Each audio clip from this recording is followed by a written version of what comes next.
Perfect. Thank you. Good evening.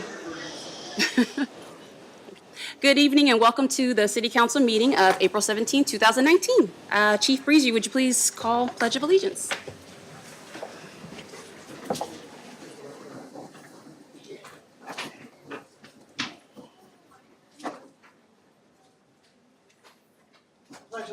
To the flag of the United States of America and to the republic for which it stands, one nation, under God, indivisible, with liberty and justice for all.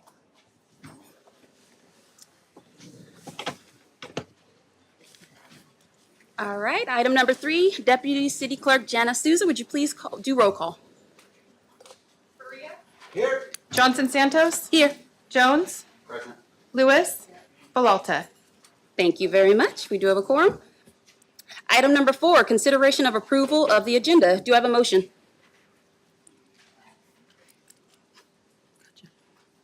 All right, Councilmember Faria?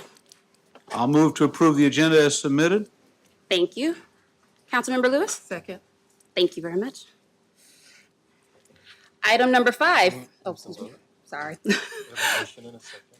Sorry. I have Faria for the motion and Councilmember Lewis for the second.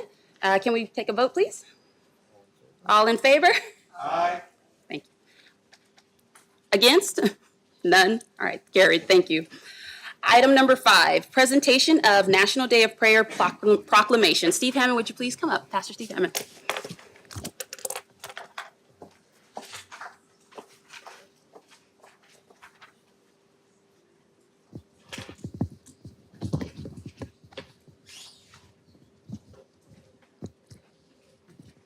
All right, here we have our proclamation for recognizing National Day of Prayer, whereas "In God We Trust" is more than a slogan that appears on our currency. It describes an attitude shared by most of those who founded our great nation.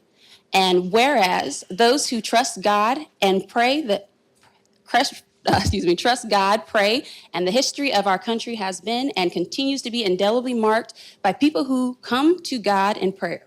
And whereas, while prayer is deeply personal experience and its expression is shaped by different religious convictions, it is a meaningful part of life for many people. And whereas our greatest leaders have always turned to prayer in times of crisis, and many men and women representing every walk of life pray.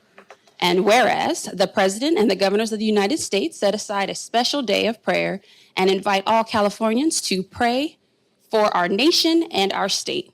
Now, therefore, be it proclaimed that the mayor and the city council members of the city of Los Banos do hereby proclaim Thursday, May 2nd, 2019 as National Day of Prayer in Los Banos and encourage our fellow citizens to humbly join us in prayer, asking that God would give his people wisdom to differentiate between what is important and what is not, the courage to make difficult decisions, a willingness to ask and receive forgiveness, and the strength to meet the challenges that come before us. And thank you very much, Ms. Pastor Hammond, for coming to take this. There we go. Of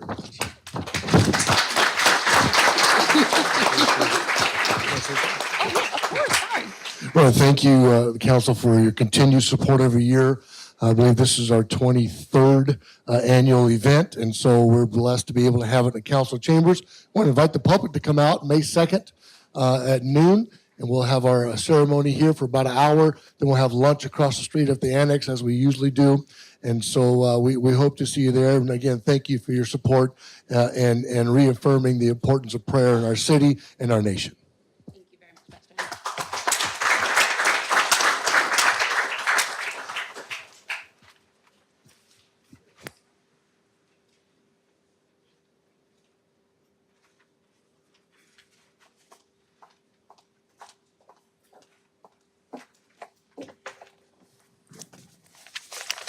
All right. Item number 6, public forum. Members of the public may address the city council members on any item of public interest that is within the jurisdiction of the city council.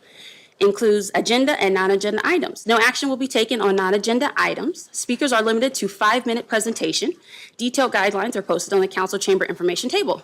And please, as you come to the podium, please state your name and city of residence. And I do remind those here in the council chambers to turn off your cell phones or silence them. Thank you. Does anyone wish to speak today? Evening, Council. My name is Rich Costano. I live here in Los Banos. I'm the chairman of the American Legion Boys State Committee at our local post here, Post 166. With me tonight is Alan Cotta, who is the commander of American Legion Post 166, and Mike Hughes, who is the commander of the VFW post. We are the three guys that do the interviews from the schools. The program was basically established in the late 1930s, kind of to counter the Hitler Youth movement of the time. And what we do is we pick a high school senior from each high school. We send them to Sacramento. They stay at Sacramento State in the dorms on the different floors, and each floor is a city, each dorm is a county, and the 6 dorms or whatever are a state, and they run for office. They run for city council on their floor, they run for different police chief, they run for different public positions, and they spend a week up there, and generally a pretty good program for them. The schools do a heck of a job picking out the kids we interview. We ask them to get us 4 or 5, and they always pick out the top-notch kids. And the interview process is really tough. And what we do is we pick one student from Los Banos High School, one student from Pacheco High School, and then we pick an alternate person that comes in third amongst all of them. And in case one of the other 2 can't make it, we've got a backup. Well, this year, a month after we picked the Pacheco High School student, something came up and he couldn't make it. Well, rather than re-interview and pick somebody else, the number 3 candidate, who was our alternate from Los Banos, was outstanding. We just activated him. And so I would like to introduce these kids are going to represent our post well, our city well, the schools. They're incredible, excellent. I want to introduce them. From Los Banos High School, we have Roland Lawson.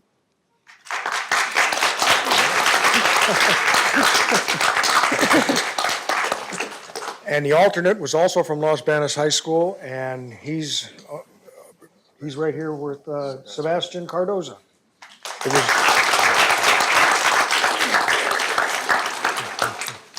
This was the first time we got, in the 5 years I've been doing this, we actually got to send an alternate. And it was tough picking between the 3 guys. That way, when we had the kid drop out of Pacheco, we just said, wait, the number 3 guy here deserves to go. And we got 2 great candidates going. They'll represent us, as I said, they'll represent us well, our post, our schools, and our city. And here they are, your guys. Want to say anything? I'm good. Thank you very much. All right, thank you, gentlemen. Safe travels. Is there anyone else who wishes to speak? Tom Calgin from Los Banos. There's several of us that would like to speak under item 10, the downtown, when that comes up. Thank you very much. Appreciate it. And is there anyone else who'd like to speak? Thank you. Good evening, Council and Mayor Pro Tem. I'm Rhonda Lowe, Los Banos. I'm a business coach with UC Merced, Small Business Development Center, and I wanted to update you tonight on a project that we're working on that's also a partnership between the City of Los Banos and the Los Banos School District. It's going to be the Los Banos Youth Business Expo. It's our first time ever where we're giving young people in our community going into grades 6 through 12 the opportunity to take an idea they have for business and create a business from it where they're actually going to launch it at a one-day pop-up marketplace that we're going to provide where they can sell their product or service. As many of you know, I'm a strong proponent of people that are entrepreneurs. And I think we've got something to look at in our kids because they really are our future community. They're going to be the businesses of tomorrow. And I think this is the kind of event that will train them. Just to give you an idea of the possibility, I'm going to share 3 kids that have actually done this. This is Michaela, who opened her first lemonade stand when she was 4 years old. She used her grandma's recipe for a lemonade that was sweetened with honey. She's now a multimillionaire, and she's a young teenager. This is, I'm not sure how to do this. This is Abby Fleck, and she created this object that you use in the microwave to cook bacon. She's created this at 8 years old. She is a multimillionaire. This young lady created flip-flops called fish flops, and she is now a multimillionaire. She did this at 8 years old. So I think that shows you, and there's so many that I've found in researching for this, there's so many opportunities that kids have ideas, and I've said this before, I think we've got kids that have some genius ideas, and we just need to give them the opportunity and the venue to show that. This will be held at Los Banos Junior High. The actual event will be on August 10th, and I've given some flyers over here that you can have with all the information. We have 3 age groups, and we're giving some pretty significant prize money. First place in each of the age groups is going to get $500. Second place is going to be $250, and third place is $100. Now, the kids that are at the event actually get to sell their products or services, so they have an opportunity to make some serious money. But more than that, they're really going to experience what it's like to be an entrepreneur. And that's what I'm so excited to see what our kids can come up with. And I hope some of the kids here from Pacheco are kids that we see at that event as well. So thank you for this opportunity, and thank you for the city to come on board with us. I appreciate working with Stacy on this because we need to make sure our community is always growing. And who knows what kind of ideas we have with our kids. So thank you very much. Thank you very much. Is there anyone else who wishes to speak at the public forum? Okay, I will now close that and move on to item 7. Consideration of approval of consent agenda. Items on the consent agenda are considered to be routine and will be voted on in one motion unless removed from the consent agenda by a city council member. Let's see, so if I could move that over to Jana, our deputy clerk, please. And Items on the consent agenda are as follows. Check register for number 215573 through 215764 in the amount of $338,006.45. Minutes for the April 3rd, 2019 City Council meeting. Minutes for the April 4th, 2019 adjourned City Council meeting. City Council Resolution number 6071, authorizing the city manager to execute a professional services agreement with Gouveia Engineering, Inc. for on-call engineering services for federally funded transportation projects. City Council Resolution number 6072, authorizing award of construction contract to McIlvaney, Inc. in the amount of $288,106.56 with a 20% contingency in the amount of $57,600 for Idaho waterline replacement. City Council Resolution number 6073, authorizing the city manager to execute the grant agreement and associated amendments with the California Department of Transportation for the 2018-2019 State Route 152 and Pioneer Road specific plans, road maintenance and rehabilitation account, and State Highway account, Sustainable Communities Grant Program. And the recommendation is to approve all items as submitted. Thank you very much. Okay, would any council member like to make a motion? Councilmember Jones? Yeah, I'd like to motion all items as submitted, please. Thank you. Councilmember Lewis? I'll second that motion. Thank you very much. Motion by Councilmember Jones, second by Councilmember Lewis. I'd like to take a vote, please, if we can. All in favor? Aye. Any opposed? None. Carried. Thank you. Item number 8, we have a presentation, a Measure V presentation. Would Stacy Dabbs of MCAG Public Affairs please come to the podium?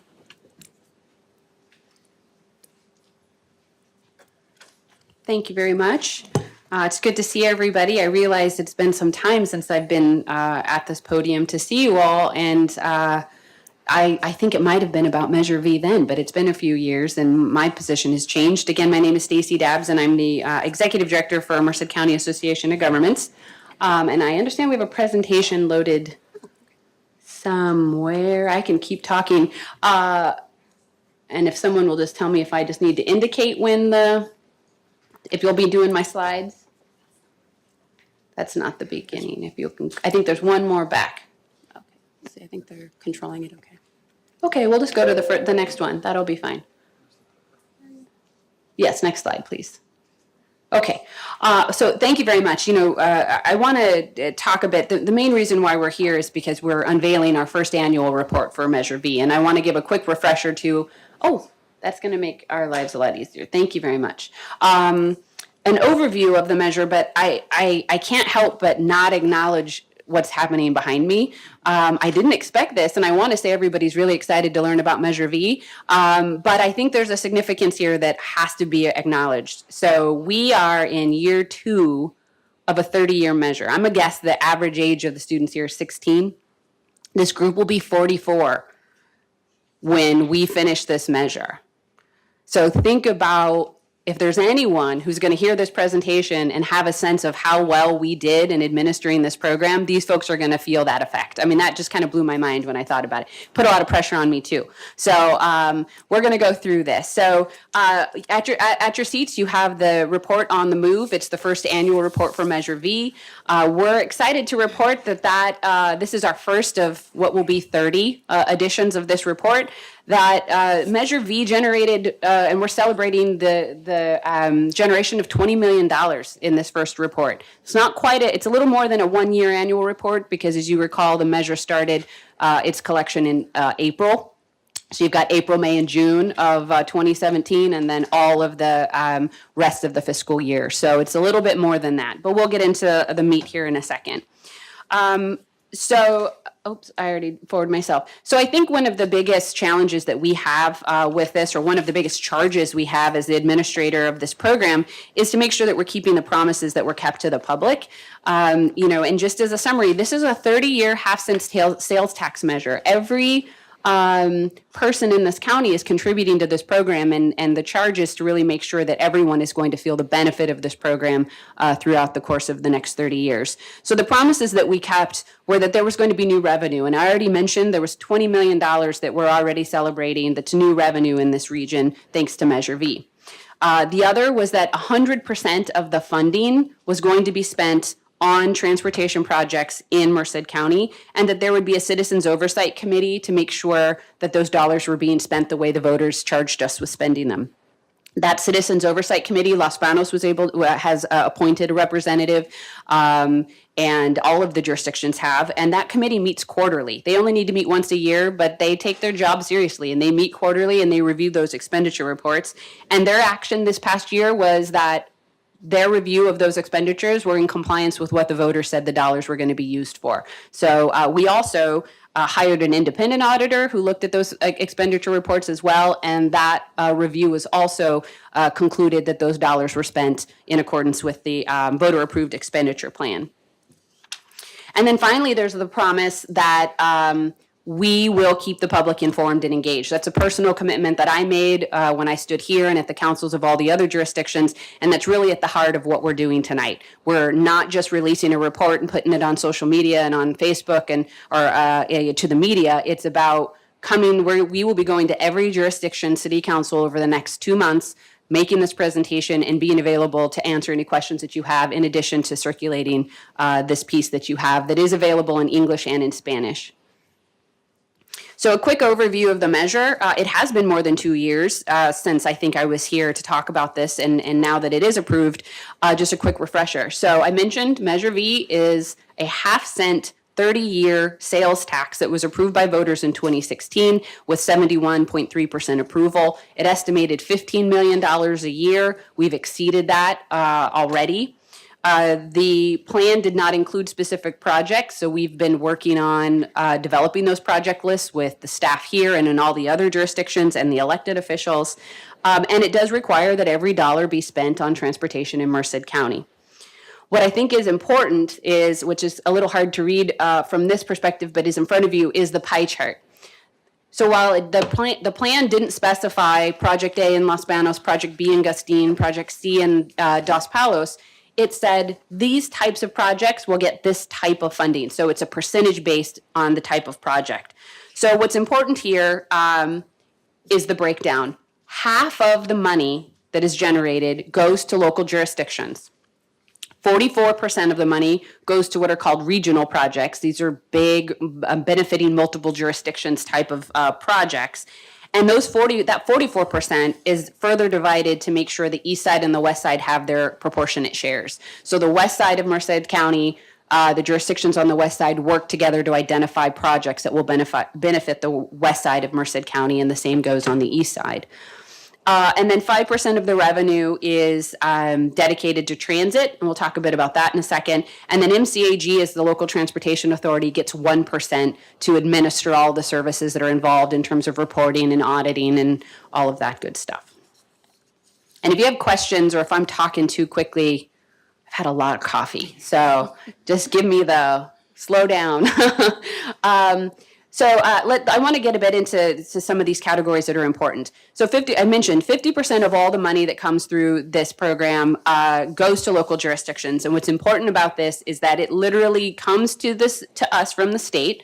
There's a formula based on the city's share of road miles maintained and the share of population. And there's that formula that allocates and says, okay, Los Banos gets X amount of money. We literally cut a check, it comes to the city, and you all decide how that money is spent in your community. So we have no authority or oversight. All we need is for you to report back to us how the money is being spent so that it can stay transparent and part of the oversight process. But that money is yours to make your own local determinations on your local priorities. However, 20% of that allocation you get has to be spent on what's called an alternative mode. For anyone who's out here who doesn't have their driver's license yet, they probably really like these projects because they're bike and pedestrian friendly type projects. It's the idea that not everybody can drive, does drive, wants to drive, and this measure needs to make sure everyone benefits. So if you prefer a scooter or a bicycle or you prefer to walk, this measure will also benefit you. It's not just the vehicles that are going to benefit from the improvements. And that's the 20% but it's still local decision. It's still your decision on how to spend it. So in the first annual report, and which you can see here, over $10 million has been allocated out to the jurisdictions under the local shares, and that's been over $1 million for the city of Los Banos. And this is as of June 30 of 2018. So that number's larger today, but for this annual report period, it was through June 30 of 2018. So quickly on the regional projects, as I mentioned, this is 44% of the overall revenue. That amount is split based again on a formula. 27% goes to the east side, and they have their own regional process of determining projects. And the west side, of which Los Banos is a member, that committee has 17% of the funding. And if you wonder, how are you determining east side, west side? The San Joaquin River gives us a really nice geographic boundary that says that all the jurisdictions on the west side of the river are the west side, east side, east side. Made that decision a little easy. Okay, so again, the voter approved measure did not include projects. So as Alex and Mark and Mayor Volta are well aware of, we have been in a process over the last 2 years to work on what are the west side regional projects that we should be allocating this measure money to. There was the decision initially was to say, hey, we need to get projects moving. And there was a 2-year plan to allocate money to get some of these projects moving. And the project in Los Banos that was identified was the Pacheco Boulevard Regional Bike Path, which had some initial investment from the first measure plan. And that's essentially to provide a bike ped option from the city to Merced College. I think, and there's a whole, that's the whole list. We have a question, Beatrice. Sure. Stacy, I want to go back a little bit. Sure. That $1 million that was up through June of last year, has that already been allocated to the city of Los Banos? Yes. Okay. Yes. And we usually the state usually sends us the money not quite a quarter behind, a month or two behind. So if we are in April now, I would say you should have probably received through February-ish. So that number is greater than that. It's just the report you're looking at is just for that fiscal year. Thank you. We actually are required, I think we have 5 days from when we receive it to get it to the city. I think it's 5 days, 3 or 5 days. It's quick. Sometimes I have to come in after hours and sign checks to make sure we get it to you guys. Okay, so this is the complete list of kind of the initial investments of the regional dollars. You can see where the West Side investments are. We're in the process right now of identifying what's the next set of investments from this pot of money. I mentioned so transit, this is a really exciting project. One of the first actions that the MCAG governing board took when the measure passed was to set money aside from the transit dollars to provide free fixed route transit service for seniors, ADA eligible passengers, and veterans. It has caused about a 7% increase in our ridership overall, which the rest of the nation has been facing ridership decline. And in this 1 year, this reporting period of your plan, over 166,000 rides were provided for free to veteran seniors and ADA eligible passengers. And that's been a very popular, a very successful program. And then lastly, we get a lot of question about, well, how much does MCAG get? By law, we cannot get more than 1%. We try to, we use every bit of this, but we also add our own. We supplement the work that we're doing because this is probably the biggest responsibility this agency will have over the next 30 years, and we take that seriously. But what that 1% helps us do is administer all of the requirements, quarterly reporting, the audits, staffing these committees, facilitating the conversations to help make the decisions, doing stuff like this, doing the annual report, keeping the public informed. All those promises kept. This is what we're charged with doing with that 1%. And I think I tried to get through that quickly just in case we had any other questions. But I wanted to, the primary reason why we're here is to give this report to you. We can get it to you electronically if you want to use it for distributing it out. We can get you more hard copies. There's some outside, English and Spanish. We also are always we're always happy to come if there are community groups that you think would be interested in learning more about the measure or anything that MCAG does. The invitation is there. And with that, I'd be happy to answer any questions. Looks like we have a council member Lewis question.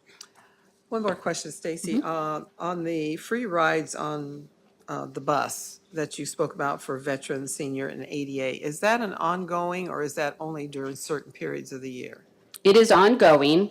In fact, with staff, we just took an item to the governing board, I think last month, to say that the program is so popular, we were concerned, we didn't want to have any lapse in service to be able to offer, that we asked for additional transit funding to be allocated to make sure that we were able to be ahead of any continued increase in ridership. So of course, it's the governing board's decision ultimately, but it is in perpetuity for now. I mean, this is a program for the transit agency to implement until the governing board were to ever decide to not do it. And of these three groups, ADA is pretty explanatory, just by the person for the most part. But for the seniors and vets, what do they need to provide to your organization or when they're trying to ride? You're going to see me turn around and see if Mauricio Torres is there right here because he knows these things. But I'll tell you, we try to make it as easy as possible. You can just have your ID and show your age. You could have a Medicare card. Those are for the Medicare. We have to specify ADA eligible because we did not want to be in the business to discern whether or not someone had a disability. So we use the ADA eligibility for that process. And then for the veterans, I want to say, it could be the obvious things like a DD 214 or any kind of a discharge. But if, let's say, you don't commonly carry your DD 214, you can come into the office and we can just check the documentation and give you a card. We try to make it as easy as possible so that you just, instead of paying a fare, you would just say, here's my Medicare card, and they get on. Okay, thank you. Mm-hmm. Are there any other questions at council level? No? Okay. Thank you very much for your presentation. Thank We you. appreciate it.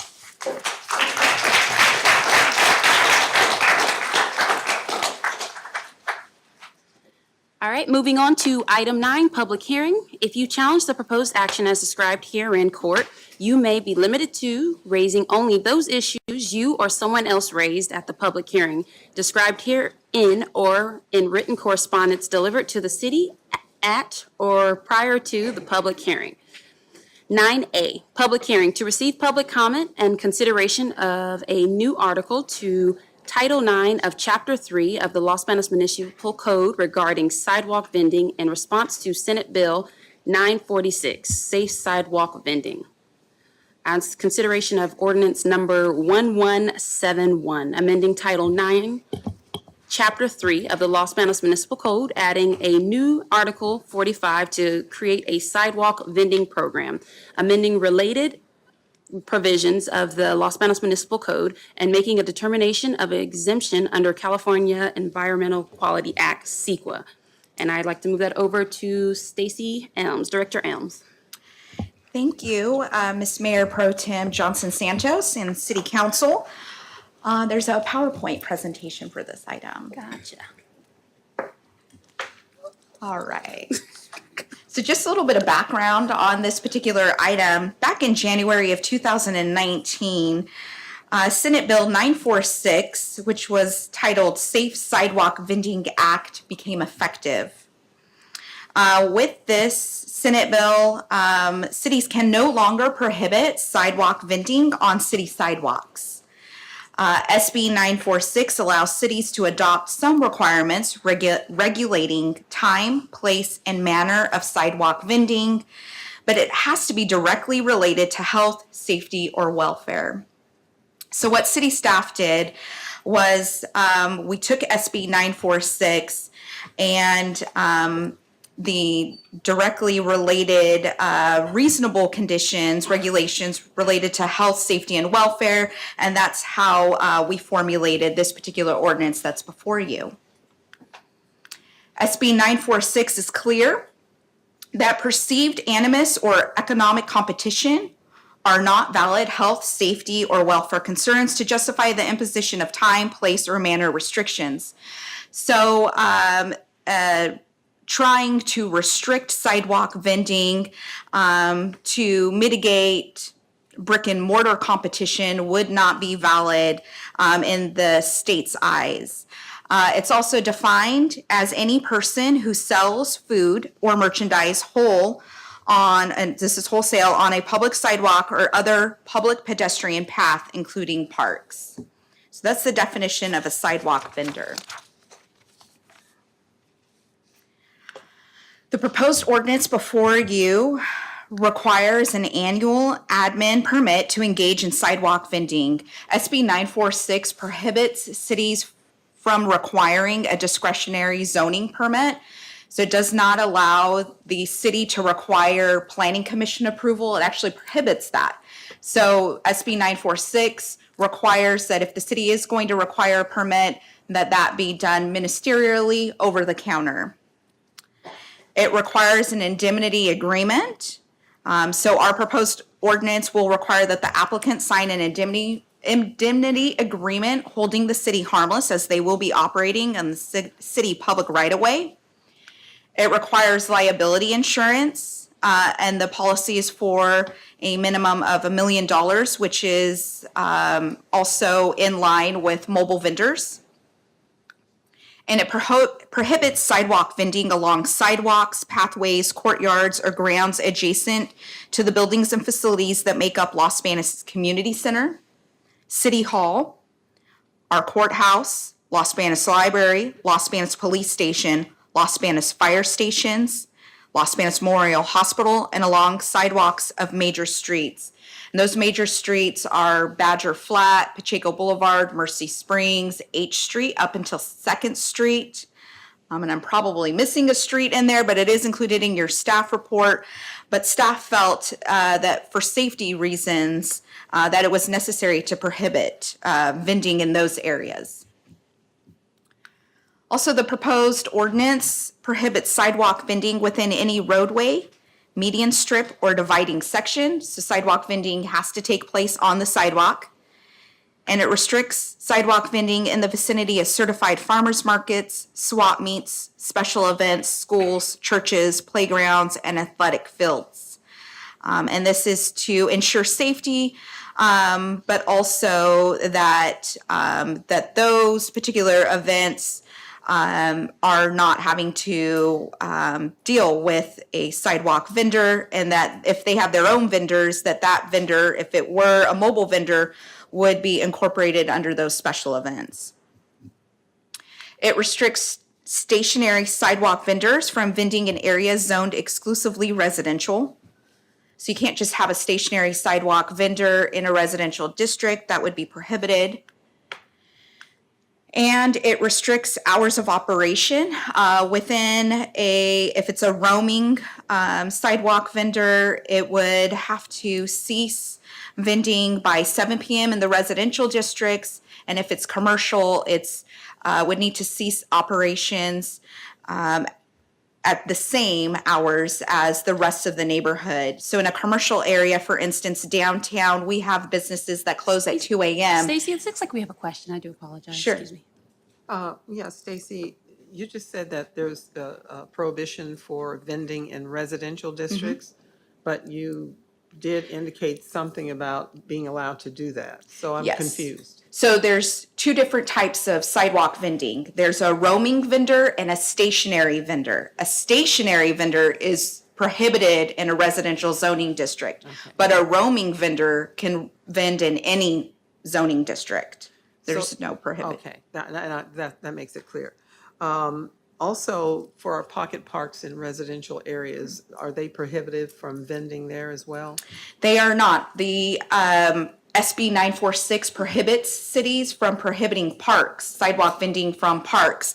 There is a distance requirement from picnic tables, picnic areas. Has to be, we can restrict 100 feet from a picnic table, but we do have to allow sidewalk vending at parks, and that's within state law. Okay, thank you. Okay. So as I was saying about restricted hours of operation, specifically in the downtown, just for an understanding that we do have businesses that operate till 2 a.m. This would allow a sidewalk vendor, as long as that business is operating in that neighborhood, until that time, that sidewalk vendor is allowed to operate as well. That too is under state law. It requires proper trash disposal, and it sets forth numerous health and safety operational requirements and restrictions, which require health permits, for instance, particular inspections. So if there's an open flame, that it be inspected by the fire department. So those are just to name a few. But there is a list within the proposed ordinance that's within your staff report. So the permit process, I did want to do an overview of what that would look like. So like I stated, it will be a ministerial action. So there will be an application that an applicant would fill out that would have a checklist of all of the items in accordance with the ordinance that they would need to provide to the Community and Economic Development Department. Then my staff would require that there be a valid Merced County Department of Health permit for food vendors, that they would have a Department of Tax and Fee Administration license, which is a seller's permit. And then they would have to have a city business license and then a certificate of insurance. In addition to that, staff would be making sure that that sidewalk vendor met the findings of the proposed ordinance. So the Planning Commission held a public hearing on this particular ordinance on March 27th. And at the conclusion of the public hearing, recommended approval of the proposed ordinance to the Los Banos City Council. So with that, staff is recommending that the Los Banos City Council waive the first reading and introduce ordinance number 1171 to amend Title IX, Chapter 3 of the Los Banos Municipal Code and add Article 45 to create a sidewalk vending program within the city of Los Banos. And that concludes my presentation. Thank you very much, Stacy. Oh, I like that. All right, so I'd like to, if that's okay with council, I'm going to open it up to the public and see if we have comments. Is there any comments from the public? No? Okay, thank you. Bringing that back up to council level. Do we have any comments here at council level? Okay, cool. Thank you. All right, so if there are no other comments, I would like to see if anyone would like to make a motion. Oh, excuse me. Councilmember Faria? Thank you. I'd like to move to waive the first reading of ordinance number 1171 as read by title. Thank you. And do I have a second? Councilmember Jones? I'll second that. Thank you very much. Motion by Faria, second by Jones. And we need to bring it to a vote. All in favor? Aye. Any opposed? Okay, pass. Thank you very much. Let's see, moving on to, sorry, is that correct? I'll move to introduce ordinance number 1171. Oh, cool. Thank you very much. Read by title. Appreciate it. Thank you very much. And second for the introduction. Oh, sorry, John. Thank you. I'll second that. Appreciate it. Thank you. All right, roll call vote now. Are there approved or for approved? Oh, sorry. Oh, I'm sorry. Sorry about that. Thank you. Faria, Yes. Johnson Santos, Yes. Jones, Yes. Lewis, Belalta. Thank you very much. Appreciate it. Oh, sorry. Excuse me. Just for the edification of the students, this is an ordinance. And in an ordinance, if you read your agenda, you'll see it says first reading and introduction. Waiving the first reading means that we voted not to read the whole every single word in the meeting, okay?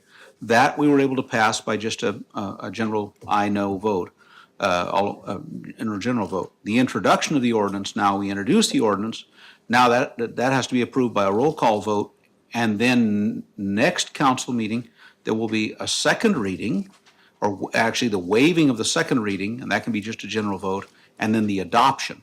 So it takes 2 meetings to adopt an ordinance. That gives the public plenty of chance to have input. As you notice, there was a public hearing, and there will be another one when that second reading and adoption comes around for the students, from a teacher. Thanks. Thank you very much, Councilmember Faria. So we are moving on to item number 10, consideration of adoption of City Council Resolution Number 6074, City of Los Banos authorizing the city manager to execute a reimbursement agreement between the Los Banos Downtown Association and the City of Los Banos for the cost associated with the preparation of the formation of the Property and Business Improvement District. We're going to take just a moment so we can. Yes, Madam Chair, I own a piece of property within the proposed boundaries of the P-bid, so I'm going to step out of the room while you consider this item. Thank you very much.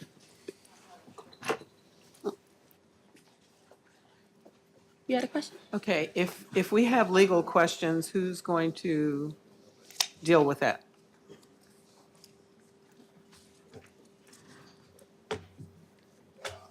Sorry.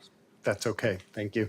I'm no attorney, but I'll attempt to answer those. If we do get in a position where we need legal counsel, perhaps we can defer action to the next meeting where we could have a sit-in city attorney. Okay. Okay, so I'd like to move that over to Director Elms for. Thank you, Mayor Pro Tem, again, and City Council. So this particular item, just a little bit of background and history on this. So the state of California enacted AB 2618, known as the Property and Business Improvement District, PBID law of 1994. This law was then amended in 2014, and it's the law of which we use today. It authorizes the formation of property and business improvement districts to levy assessments within a district for the purpose of making improvements and promoting activities of benefit to the properties and businesses within the district. Thriving downtown areas throughout California have been using PBIDs to provide a stable funding source for much needed services and promotions. When you think of thriving downtowns, the common theme among them is that most of them have PBIDs. Some of them, just to name a few, there's over 200 cities within California specifically that have PBIDs in their downtowns. Visalia, Fresno, Turlock, Morgan Hill, Clovis, Long Beach, Pasadena, Sacramento, Modesto, Stockton, and Chico are just to name a few. So annual assessments are based upon an allocation of program costs and calculation of usable square footage. It would appear as a separate line item on the annual Merced County property tax bill and would be collected by Merced County on an annual basis. And the city is required by law to forward the assessment to the PBID programs in the management district plan. And then the city would be paid a fee to cover its costs of collection and administration, and that's a fee that's passed down from Merced County Assessor's Office. Proposing the formation of a downtown PBID to enhance safety, maintenance, marketing, events, and beautification programs are, the goal is that, the purpose is that it's above and beyond those already provided by the city. The goal of the PBID is to attract more customers and generate increased revenue, which in turn increases tenancy rates and property values. And what we see in those thriving downtown communities is that areas with PBIDs have activity, they have entertainment, they have thriving businesses because the community and just people in general are drawn to the downtown.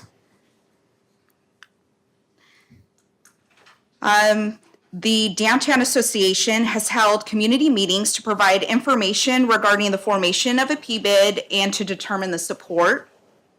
The Downtown Association, which also has a coalition of property owners as well as business owners, they do believe that they have more than 50% support and have requested to initiate the process for the formation of a PBID.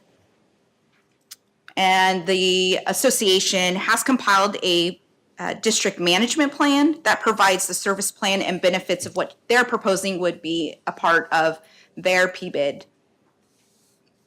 As a part of this process, an engineer's report is required, and this is a part of the requirement of state law. So it's required to be prepared pursuant to the California State Constitution, which is Prop 218, and the State of California PBID Law AB 2618.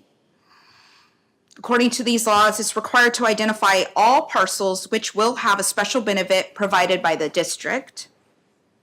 The engineer's report will describe the services to be provided by the PBID and is prepared in compliance with California legislation and the California Constitution. And then the engineer's report is necessary to determine the accurate square footage of each parcel and the assessment proposed. So that's the purpose of the engineer's report. This next slide outlines how to establish a PBID and walks you through the 4 steps, essentially. So the first step is a petition, and this is circulated by the proponents of the PBID. So this would be the Downtown Association. It's the coalition of property owners and merchants. The petition has to be signed from property owners representing more than 50% of the district management assessment budget. So those folks that would be a part of the assessment, more than 50% would have to sign the petition for it to move forward. That petition would need to include the engineer's report as well as the proposed district management plan. Then next would come a resolution of intention, and this would be upon the submission of petitions signed by more than 50% of the property owners who would be assessed, and then the city council may initiate proceedings to establish a district by adoption of a resolution of intention. So once the city receives those petitions, then the city council may initiate the proceedings with a resolution of intention to form the district. Next, the third step would be a ballot. This would require the city to provide a mail written notice and assessment ballots to the property owners to be assessed within the district. And then the property owners would have a 45-day period to cast their ballots. And those ballots would be cast to the city clerk in sealed envelopes and then would be tallied. The fourth step would be a final public hearing. The city council would hold a public hearing and receive public testimony. They would direct tabulation of the assessment ballots. That's when the city clerk would open those sealed ballots, would determine if there's a majority protest weighted by the amount each property owner would pay. And if there's no majority protest, the the city council may adopt a resolution declaring results and establishing the PBID. So this is a very specific process. This follows the process of Prop 218, which whenever the city has a general tax, a user fee, or a special assessment district, we are required by law to follow the Prop 218 process. So the fiscal impact of a downtown PBID, there would be a one-time costs that would be required of the city, and then potential ongoing fiscal impacts. So the one-time costs to the community and economic development budget would consist of an engineer's report, which would be in milestone 1, which is approximately $4,200. And then outside consulting services, and this would be for the legal services, as Councilmember Lewis brought up. Our city attorney does have a conflict as he owns property downtown. And so we would not be able to use his consulting services, his legal services on this particular item. And I have reached out to my land use attorney, who directed me to a special consulting services that provide legal services for PBIDs specifically. That's their niche. That's what they do. They do PBIDs. They're that company that does the 200 PBIDs throughout California. And so that cost is about $28,000 in total. The first milestone for that consultant would be about $14,000. So first milestone, just so that we're clear, is about $18,000. And at that first milestone, the city would know whether we do have support. The property owners, there's enough support, more than 50%, to move forward to the second milestone. The second milestone would be approximately $6,700 to the city, and then milestone 3 would be about $7,200. And then the potential ongoing. Stacy, looks Yes. like we have a question. Sure. And clarify it for me a little bit more. The first, you said the engineering report would be $4,200, and that would be to determine the square footage, and then the first milestone would be how much? $14,020. All right, so So that to- would be for the legal services. Yes. So that altogether, that first milestone is about $18,000. Okay. And of that 14 and $4,200, which is roughly about 18,000, it looks like in the report there's, and you haven't gotten to that point yet. That's my next slide. Okay, of 9,000, which Yes. is not half of it. It's just a little bit less than half. Just a little less. Okay, I'll let you go forward, and I'll hold the remainder of my question. Okay. So potential ongoing fiscal impact would be approximately, based on 25,000 square feet in the downtown district. This could potentially equate to approximately $9,250 annually, so $9,250 annually. And the assessment determined through the engineer's report. So the engineer's report would determine, based on the district management plan, what the city or the city's properties, government properties, what their part of the assessment would be. There are parts of the budget specifically related to advertising and marketing that isn't a part of the city's benefit, that would most likely not be included in the city's proportionate share of the assessment. So we won't know exactly what that full assessment would be until an engineer's report is done and that budget is broken down and calculated with the methodology that's used to determine what the city's government benefit of the assessment would be.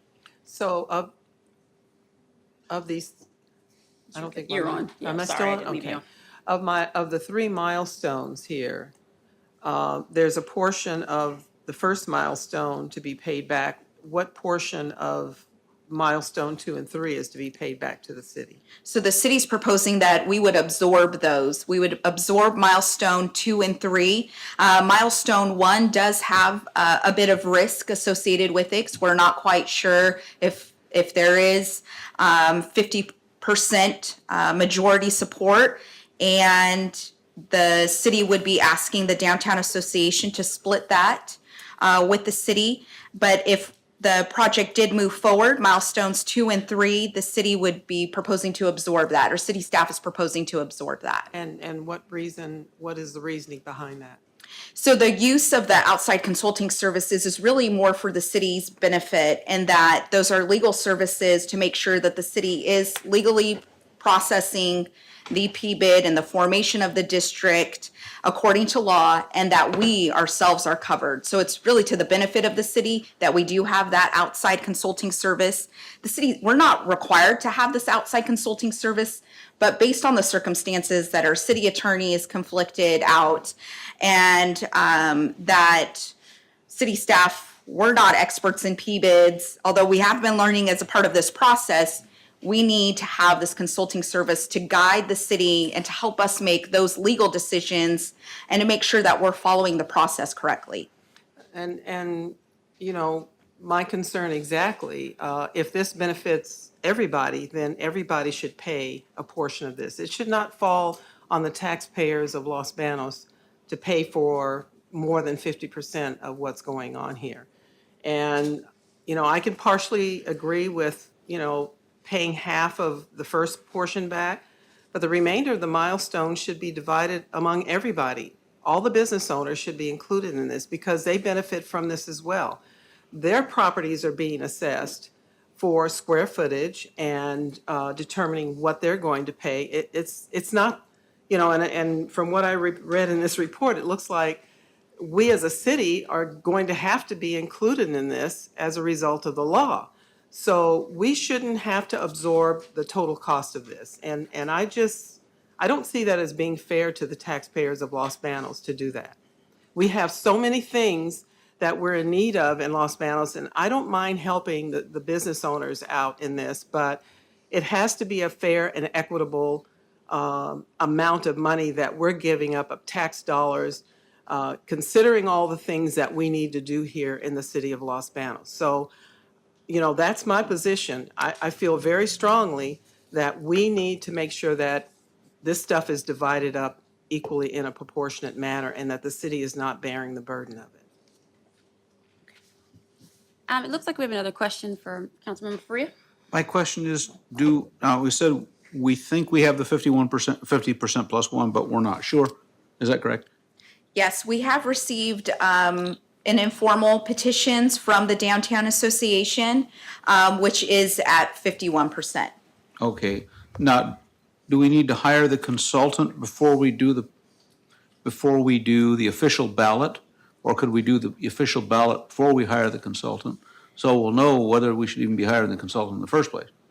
No, my advice would be that we do have the consultant to help us create that ballot, to also go through the petition. You need the engineer's report to go with the petition and the district management plan so that that property owner who's being assessed knows what that assessment levy would be prior to signing a petition. And that's even before the ballot happens.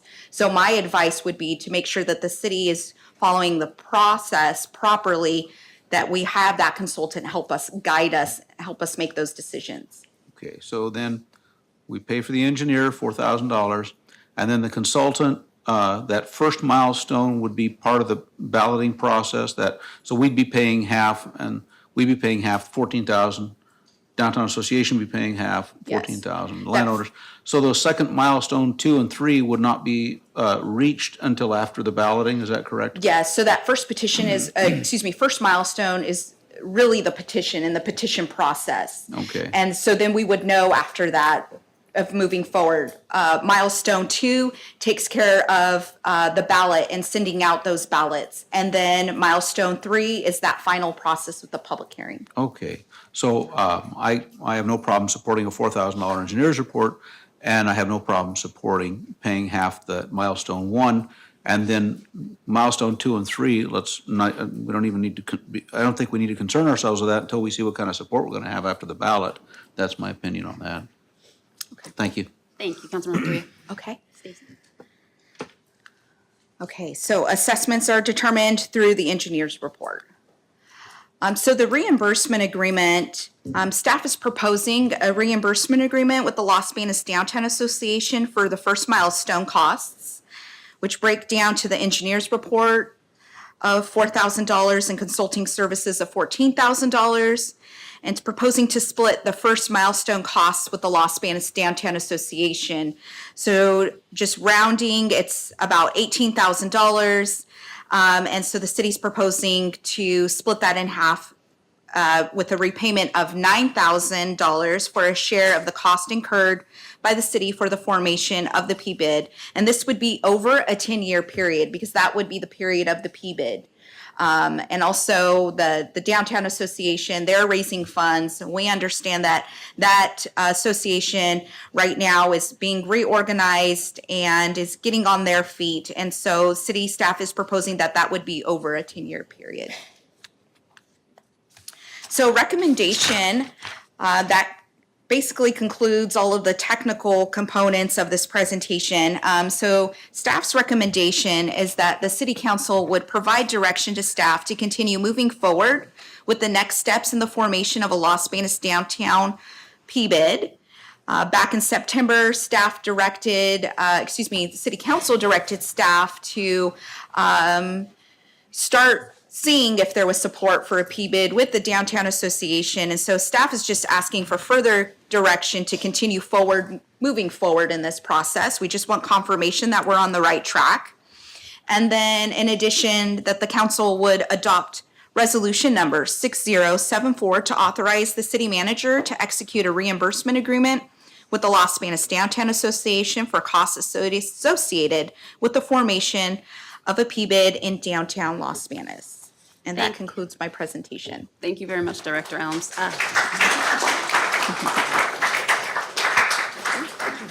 Okay, and I do believe if there's any more questions one more question before we open it up to the public.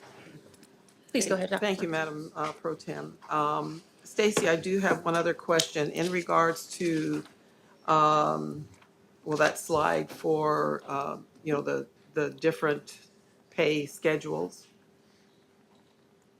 Okay, milestones 2 and 3. If this passes tonight, does this automatically put into effect milestones 2 and 3? No, the city manager and I, as we were looking at those consulting services, we wrote in, we asked that milestones be provided so that the city, if we needed to, could terminate our services, those consulting services, once we reach those milestones. So after we complete milestone number 1, we're not obligated to enter into milestones 2 and 3 if the project does not move forward. So if it's determined that there isn't enough support, we can terminate our contract. Then we move forward to milestone 2 if there is support. And if the city, for whatever reason, something happens and the ballots, the city determines that we can't move forward with the public hearing process, then we would not move over to milestone 3. So those were assurances that the city manager and I made sure was within the consulting services. Okay, and if the Downtown Association decides, by vote that, if it doesn't move forward by their vote, then how much money is the city going to be fronting? Is it the $4,200 plus the $14,000? Yes. So that money is just gone and lost? Or are they going to still have to repay half of it? I think based on the direction tonight, staff is assuming that if that's the direction of the council to adopt this resolution, that we would not be able to move forward with the PBID process, which would be the engineer's report and the consulting services without that agreement, if that's the pleasure of the council. So you're saying that we will forfeit this money without any kind of legal agreement between the association and the city? We would not move forward if the council council adopts the resolution and the Downtown Association decides not to sign the agreement, then based on the direction from the city council tonight on a resolution, we would not be able to move forward. Staff would not be able to move forward. What, with the question I'm asking, we will be forfeiting that money. Am I correct on that? If I might, that would be a sunk cost, and the city would absorb that cost, that $18,000, correct? Is that correct, Stacy? We would, Yes. Yes. Although right now, we're not under any obligation for any of these contracts right now. We're, based on direction tonight, going to move forward with those contracts based on what direction we get from the council. so just to clarify, if this action is approved this evening by the council, and it does not move forward and it does not pass, the city could be out $18,000. Yes, if milestone 1 happens and we don't have enough support, that is what the city could be out. So the engineering report determines the square footage. Yes, it does. So why do we have to move forward to the legal services part in order to make a determination if they have to vote on, based on their square footage, whether or not they want to be in a P-bid?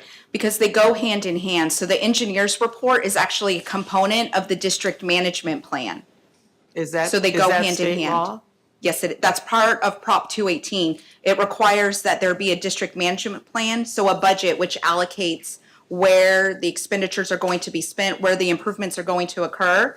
So it creates a budget, and then what the assessment would be, that's what the engineer's report does for the district management plan. So it's a component of the district management plan. Okay, so under this state law, since the city has to be included if this whole thing passes, each property owner has a vote, depending, I guess, on how many pieces of property they have. How does the city vote? I mean, what mechanism do we use to vote? It's all weighted. Even the city's vote would be weighted. But Based on square who makes footage. that determination as to how the vote goes? The city council. The voting body would be the city council. Okay. Also, just to explain and clarify further, as a part of the petition process, a petition would be brought forward to the city council and staff would ask whether the city council supports the petition or not. So that's also would come forward to the city council as a part of the assessment. And the city council would determine whether they support it or not. Now, you know, I really want the Downtown Association to succeed. I don't want you to think that I'm against what you're trying to do, because I think it's a wonderful thing. But I want to know, and Alex, I'm giving you this question, how does this benefit the city based on, you know, some of the proposals that Stacy has talked about in here? Not as far as the money is concerned, but how does this whole thing work for the city as far as moving forward for, let's see, what was the wording in here? Services and promotions. So we really see this as an investment in the downtown and an economic development opportunity. So again, it's an investment in the downtown, in the community, that we feel is worth making. We see it as a partnership and a collaboration with the downtown property owners to move the downtown forward and make an attempt to make the downtown successful. For a successful downtown, what you really want to see is special events, marketing, promotion, really to bring folks downtown and activate the downtown, encourage new businesses in the downtown. And we really think this is an important part of that strategy. Yeah, and it is an important part, but it's only one part, you know, because the city has many things that it needs to do to make our downtown thrive. We've got sidewalks to finish. We've got ordinances that we need to pass to deal with buildings that are not up to code. There's a lot of things that still need to be done. And we need to make sure that if we approve and spend this money, we have a job to do to make sure that we get those things in place so that our downtown as a whole is prospering, not just one entity. And it's not, we've got one part of our downtown that is working okay and another part that isn't. So the city has some work to do. And I'm telling you, I'm hard pressed and I really want to see this move forward, that we're going to be diligent to make sure those things happen and that we're not going to just give this money away to feel like, we're handing something out to people and we're washing our hands and that's the end of it. We still have work to do as a council and as a city. And it's important to me as a council member to make sure that those things move forward. So, and it's going to benefit the downtown business owners too, to make sure the city does its part. I understand we have bricks that are in storage and enough to probably finish 6th Street. So why aren't we moving forward on that? I'm hoping that we're going to get that done along with what we expect our downtown business people to do. And they've, a lot of them have moved forward and they painted their buildings and they're getting awnings and they're doing the things they can do to upgrade their businesses, which in turn, I'm hoping will upgrade the quality of what we're able to bring into our downtown. But we as a city have to move forward and do what we have to do. And so we would be remiss to spend this kind of money and not do the rest of the program. We need to plan to finish downtown. And I don't want this to sit and look like a handout that we're doing to the business owners without the city doing its part to make sure that this downtown is finished. So that's, I have to stress that point specifically, that the city still has work to do. And this is not the end of it. I think I had, let's see if I had another question here. Well, I think Alex has answered most of the questions for me. This is a chance that we're taking, and I'm willing to take that chance. And I hope that the business owners are going to be forthright with us, to work with us. As Alex said, it's our portion that we're doing to make sure that you are surviving, that you're thriving, that you're going to be able to do the things that you need to do. I still have questions on milestones 2 and 3, and that will come back to the council based on where we're going with this. But again, I hope that the rest of the council is hearing me, that we still have work to do with our downtown. And we need to make sure that it gets done and that we don't sit on this as, oh, look what the city did. We've done a wonderful thing. There's still work to be done. And I'm going, as long as I'm sitting up here, I'm going to keep bringing it up until it gets done. So that's all I have to say for right now. Thank you. Thank you, Councilmember Lewis.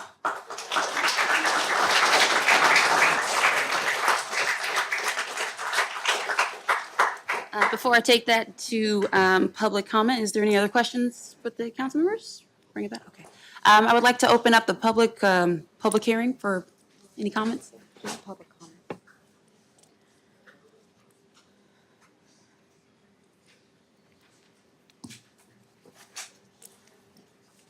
Good evening. Tom Calgin, 1508 South 7th Street. I'm the chair of the Downtown Association, and we wanted to take a few minutes to update you on our progress in revitalizing our downtown. Sharon Silva, our executive director, is out of state and could not be here this evening, or she would have been. Revitalizing downtown causes economic growth not only to the downtown, but to the whole community. Downtowns are the center of a community and sometimes called the heartbeat. Ours already has many great attributes, but many of the buildings are in need of being freshened up. Greg Hostetler, through the Kathy Hostetler Foundation, has offered $1 million of matching funds for redevelopment projects in the downtown area over a 5-year period. The Downtown Association has developed a facade program that is using a portion of these funds to make exterior repairs, and to date, 7 building owners have used this program to improve their properties, including awnings and exterior paint. A committee has been set up to coordinate these improvements by suggesting colors and materials to be used. Another committee has been set up to work on funding for operation of the organization and to be used for redevelopment. The Downtown Association, with the help of an attorney and an accountant, has been reorganized and has a 9-member board of directors made up of business owners and property owners. We now have our own office space in downtown Los Banos, and we will soon have a website. We are already seeing activity from our efforts, with people contacting our executive director interested in purchasing property or building in the downtown area. The association has been working very hard this past year to put together a property business improvement district. A PBID is a defined geographical area where the properties inside it contribute each year, and this money is used to hire a full-time person whose whole job it is to work to improve downtown. This money would also be used to provide some security, maintenance, and cleaning sidewalks, graffiti, other improvement uses in the downtown. Property owners will need to vote to approve a PBID based on the square footage of their buildings that are being utilized. In other words, if they have an upstairs that's empty, that wouldn't be a part of what they'd have to pay the assessment on. Some communities that have been successful with PBIDs in our area that are operating successfully are Stockton, Modesto, Turlock, Clovis, and Visalia. If we pass a PBID, property owners will be contributing well over $1 million to our downtown over a 10-year period, all to be invested in our downtown. The downtown will benefit, so will the whole community. This is our downtown. At this point, we feel we have the votes to pass a PBID, and we are here to ask the council to fund the required engineering study and attorney's cost. Sharon Silva has talked to several other cities that have passed PBIDs, and in all the cities she's talked to, the city has picked up these costs. Every one of the cities she talked to. Now, maybe that hasn't happened in every city in the state of California, but the ones she talked to, this has been the city's small part in participating. We are hoping that you will do the same for our city. I also have a short letter from Larry Hernandez, who is representing the Odd Fellows. The letter is, hello, I'm Larry Hernandez, 928 6th Street, representing the Los Banos Odd Fellows. I'm behind the downtown committee because it's the shot in the arm for the new and vibrant attraction for the citizens as well as businesses of Los Banos. All I ask is the city's help with their small cost of the survey to show good faith in our partnership to make our downtown into a jewel of a city. Thank you. Thank you very much.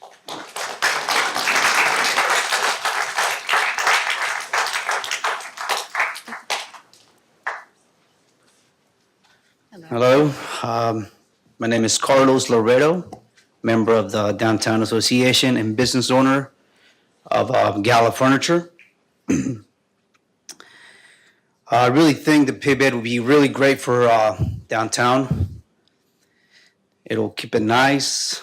Well, I come from Atwater.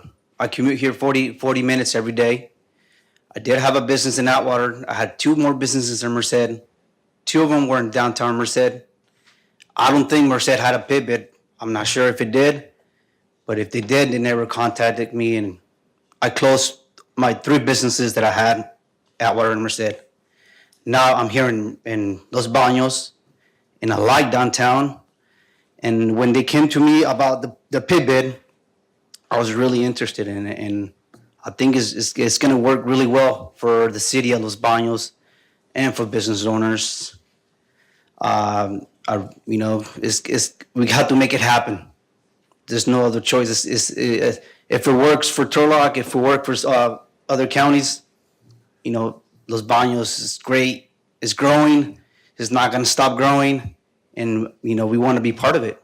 And we're asking the city to join us, and so we can all grow together.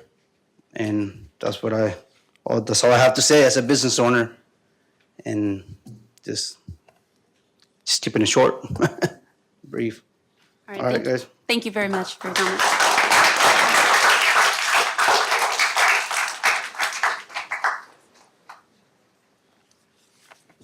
Hi, my name is Penny Glick, and I have a business at 927 6th Street, The Country Duck. And as of June 1st of this year, it'll be 10 years have been in business on 6th Street.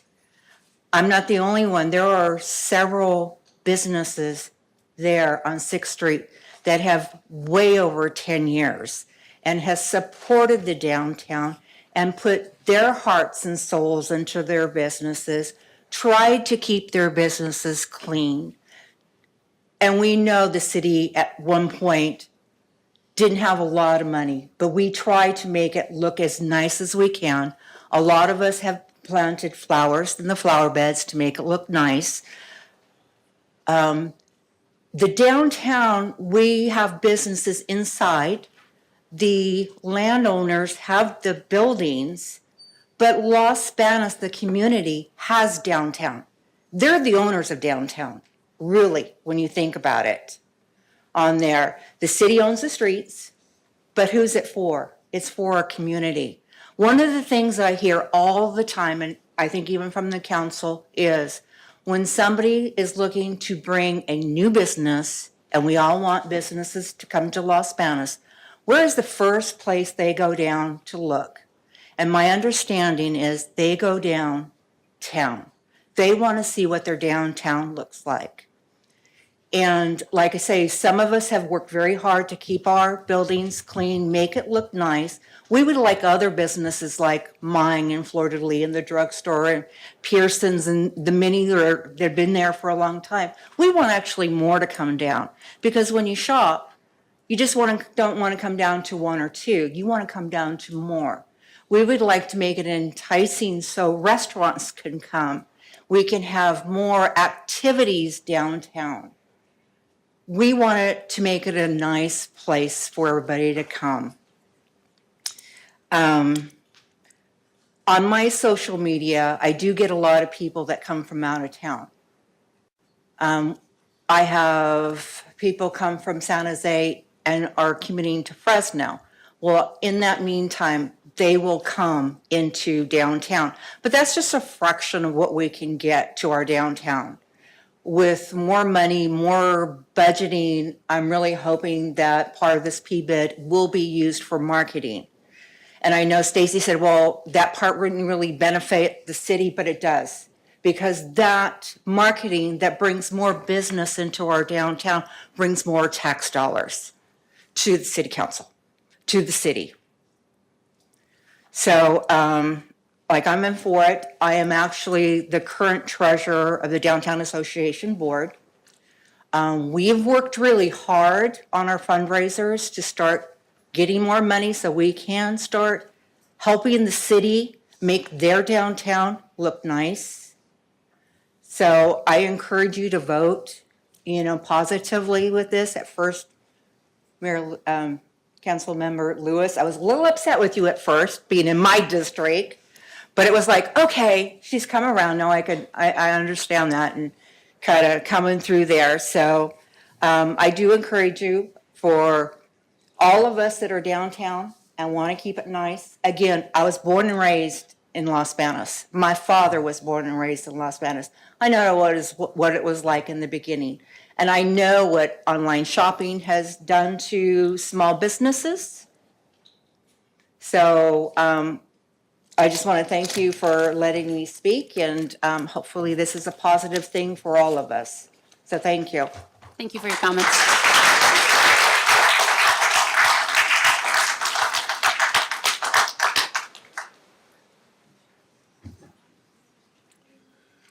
Good evening, council members. My name is Gene Lieb. I'm the publisher of the Los Banos Enterprise. I have lived in Los Banos since 2001, at which time I was transferred here from the city of Turlock, where I worked for the newspaper for 14 years. And during that time, I got to meet Sharon Silva and work with her many projects. She was the chamber director, the downtown association director, and I think she ran the visitors bureau in Turlock. We covered all the stories of what she did, particularly in the mid-90s when she worked with the city of Turlock and her downtown association to create what you see now in downtown Turlock.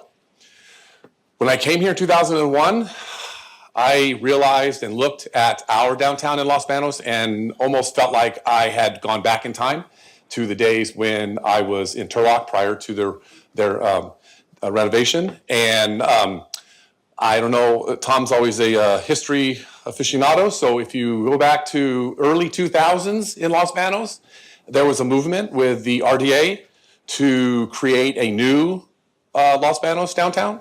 And because of time, I won't go into exactly all the ins and outs of how it happened, but the renderings were beautiful. I went to the meetings and saw how it was all laid out, and part of it actually worked. We have some paver blocks in place. We have some new park benches, but we never really finished the whole project the way it was originally laid out. And now the RDA is gone, so we don't have that mechanism to look at to work on a project for our downtown. But this is something that needs to happen. You have to start somewhere. It takes a long time for you to renovate a downtown. Turlock didn't just flip a switch one day and it just happened. It took years for it to take place, but they had to start somewhere, and they did. And the P-bid is a way to get it started. Sharon Silva knows what she's doing.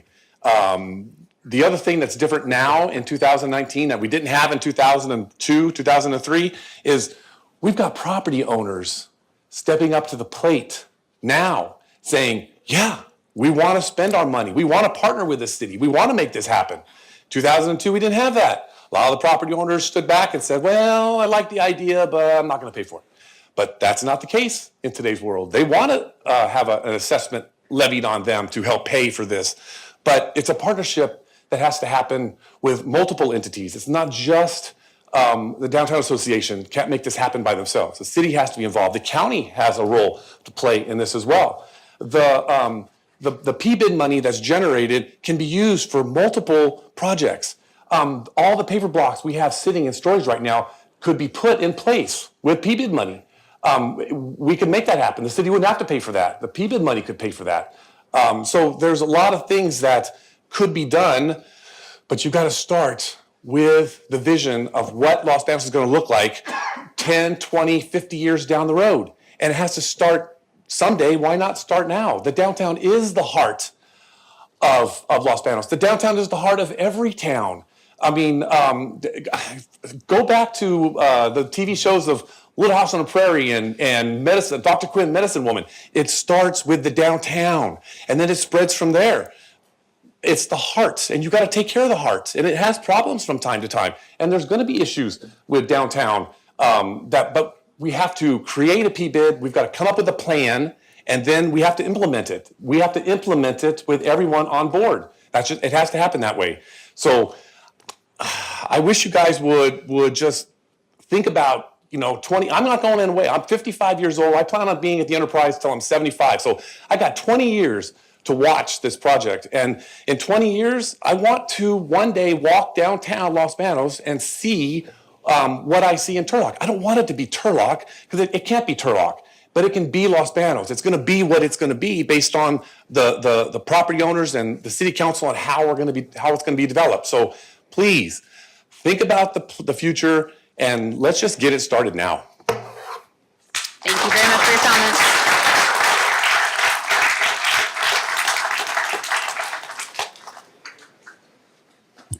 Hi, council members. My name is Taylor Wolfson. I've got some property with my family on 6th Street and J Street in downtown. And I got to tell you, you guys picked a good show to come to tonight.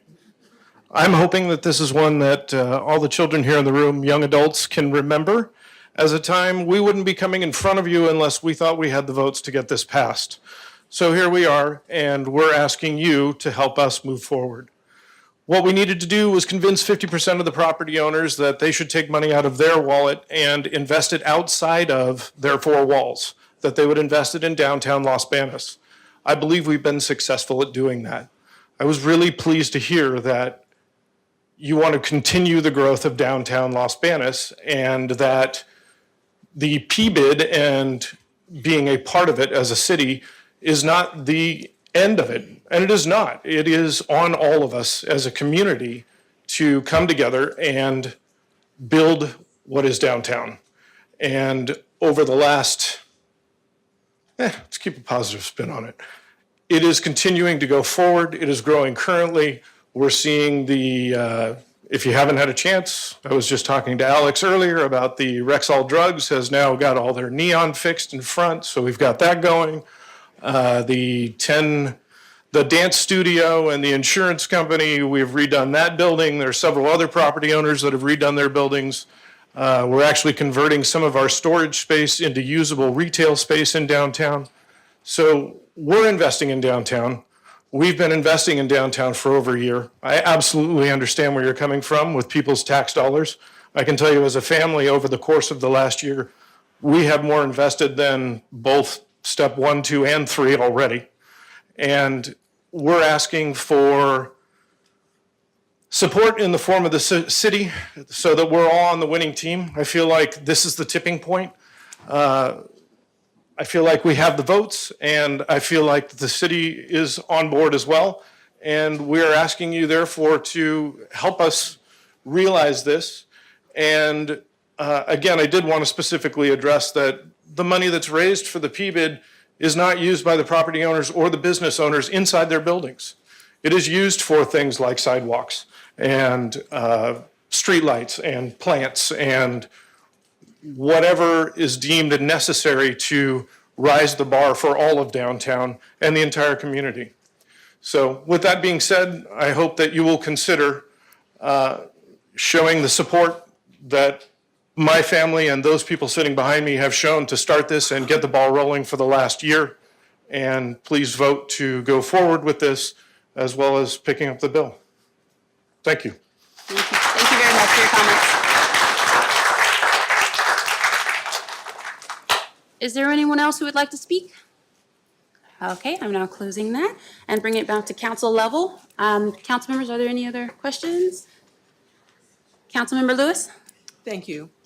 I just want to make sure that the audience and people who live in my district understand that I'm looking at the global picture, and I'm going to ask the hard questions that maybe nobody else will ask. We're living in tough times. You know, we just passed another tax initiative in our city to hire more police officers, which we desperately need.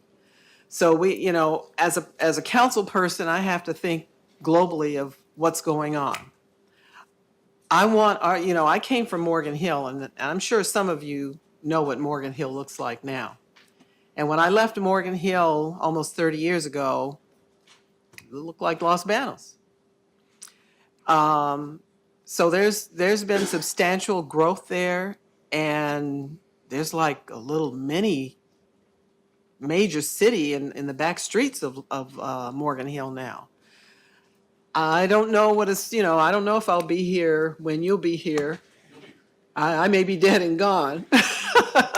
But I have to look at the total picture. So don't take it personally that I'm against this program. I just want to hear everything. I want to know what the city has to put out financially in the short term and in the long term. And it looks like in the long term that we're still going to be paying as members of this PBID. I don't know how many cities have property in the downtown area that have approved PBIDs. That's an unknown question. But Los Banos is unusual. You know, we have our downtown and our city all in the square block area. The one thing I would like to encourage as we move forward, and certainly this is just my opinion, but as property owners, as your property becomes vacant, I hope that your downtown association, you will work collaboratively together to try to bring in something new and different that we as citizens, residents, taxpayers, people who drive through our area come forward and want to spend their money, not to just get something rented out for rental's sake. It's important that if we're going to make this work, that we have to bring in new and better businesses. And that may mean that you might have to do a little interior remodeling of what you have. But that's how we're going to grow. That's how you're going to make money. And as Penny, as you said, that's how the city's going to make money, that the tax dollars will come back to us. So I just wanted to make that clear, that I didn't sit up here to try to be the advocate against your program, but I do have to speak out so that everybody understands that I'm thinking about everything on this matter and not just being one-sided. So if I can leave you with anything, that's what I want to leave you with. And I do have some booklets for you, Tom, that I'll pass on to you with beautiful downtown pots and all the things that you may want to look at to do some changes in the downtown area. So congratulations on what you're attempting to do. I hope you're successful in getting your votes that you need. And I look forward to things changing quickly and to seeing some new businesses, to have some restaurants down there where people can congregate. Maybe, closing off some streets and having some bands down there, entertainment for people to come to, other than just a wine stroll.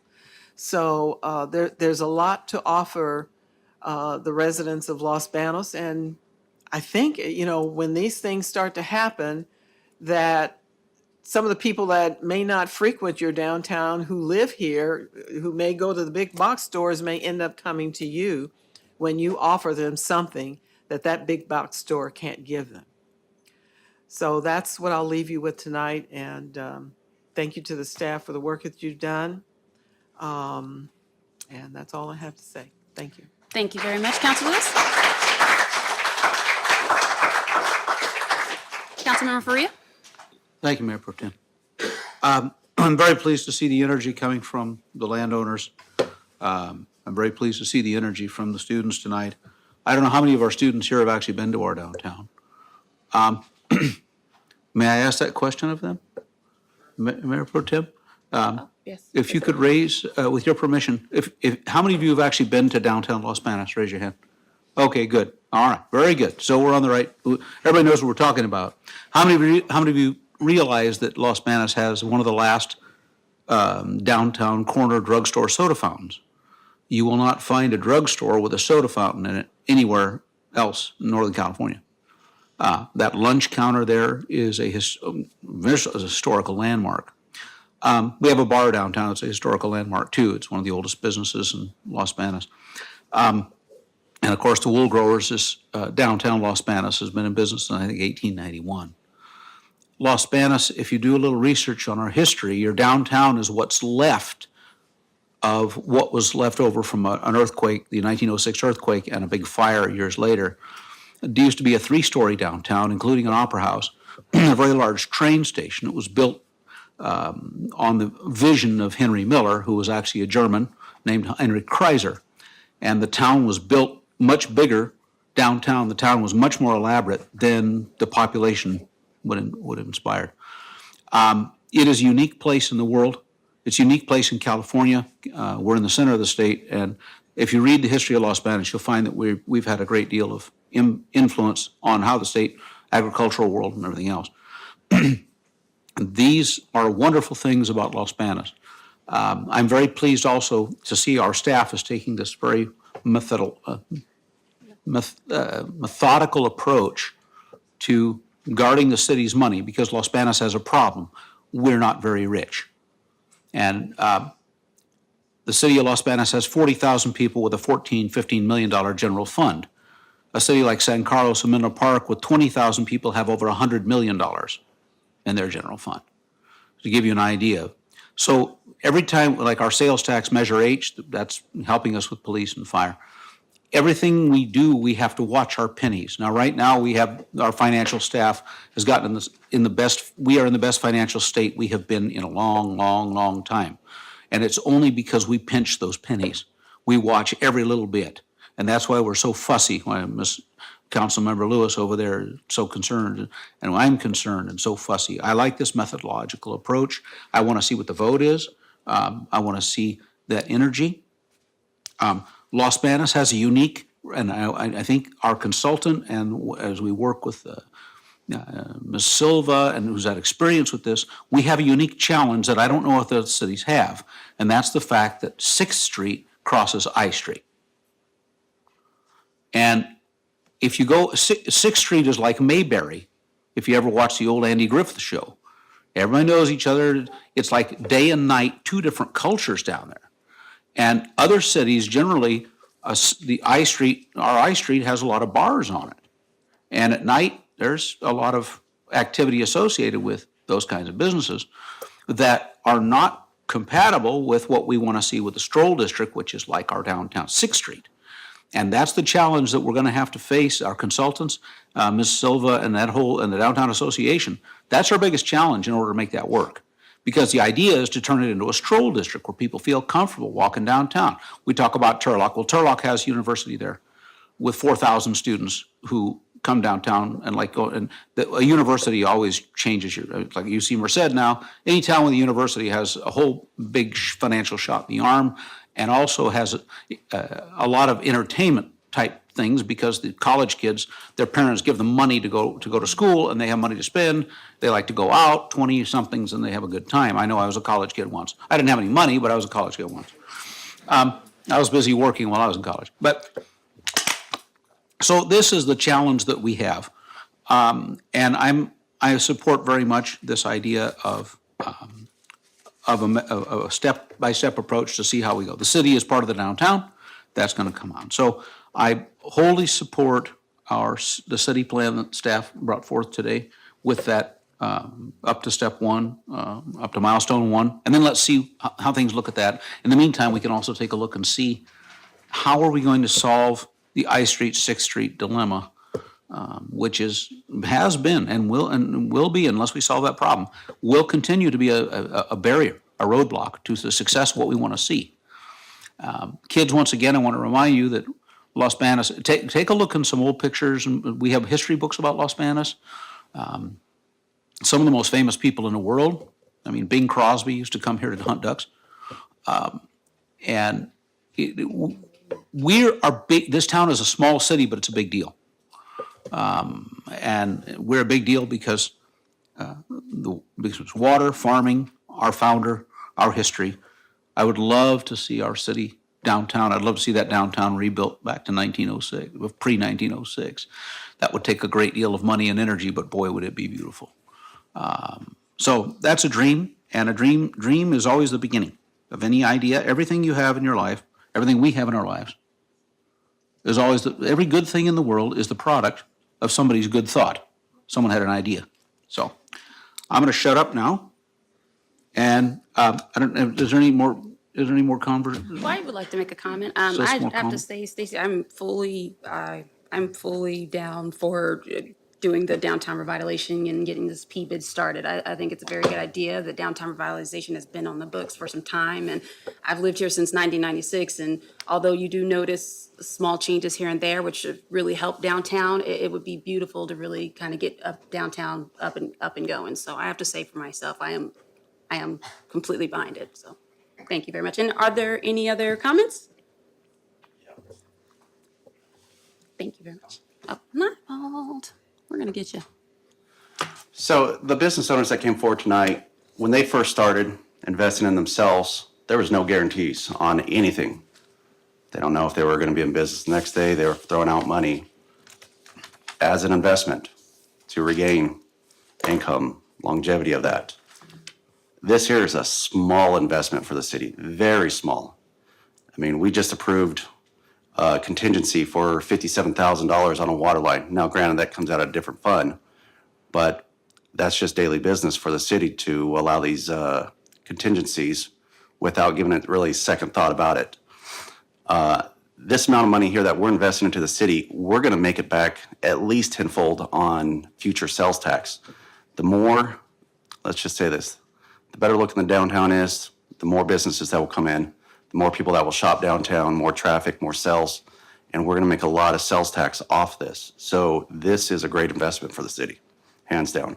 So I'm for it. Thank you very much, Councilmember Jones. And I do apologize, Ms. Lewis, I skipped you. Just one moment, and you should be good to go. No, I didn't have anything further, but I was going to make a motion, but I don't know if Councilmember Faria was going to do it. Now, if you'd like to make the motion. Okay, since I was the adversary, I'll make the motion. So with that said, I'd like to make a motion to adopt City Council Resolution Number 6074 as read by title. And second? Second. Thank you very much. A motion by Councilmember Lewis, second by Councilmember Faria.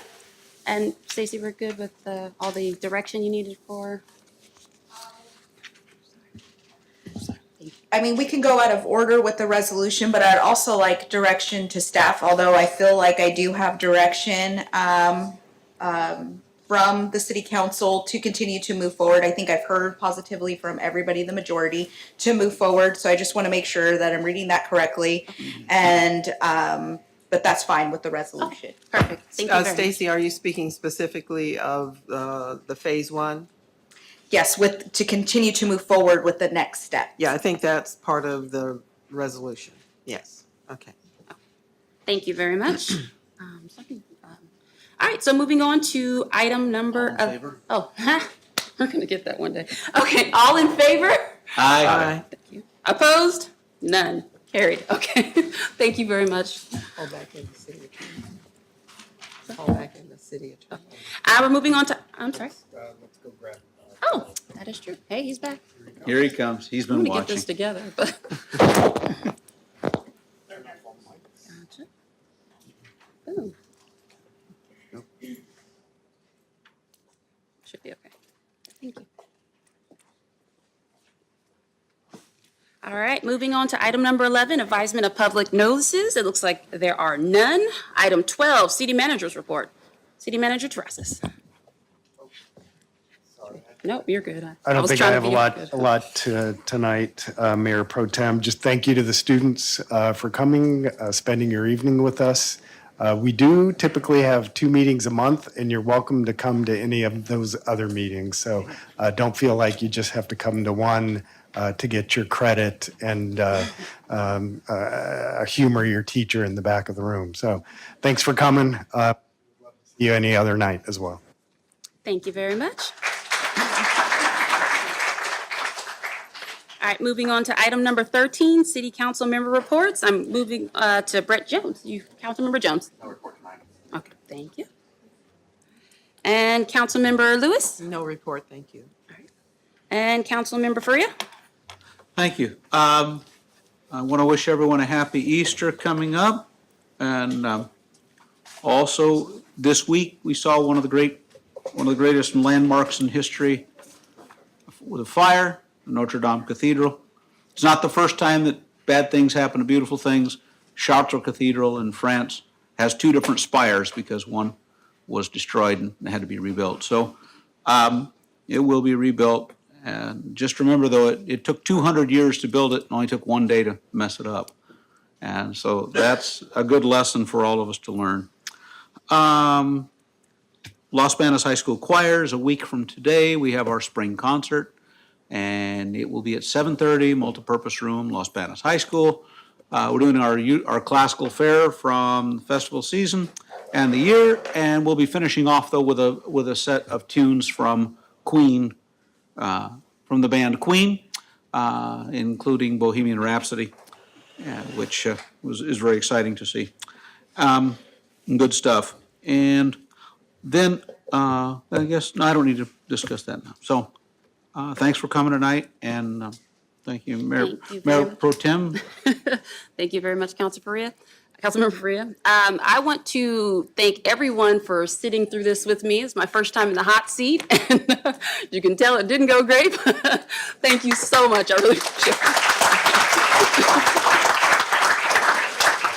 Thank you very much. So those are my comments for tonight. Thank you, everyone, for coming here. All the students, I'm happy to see all your faces. A little nerve-wracking for me. Thank you, but it was great. Thank you.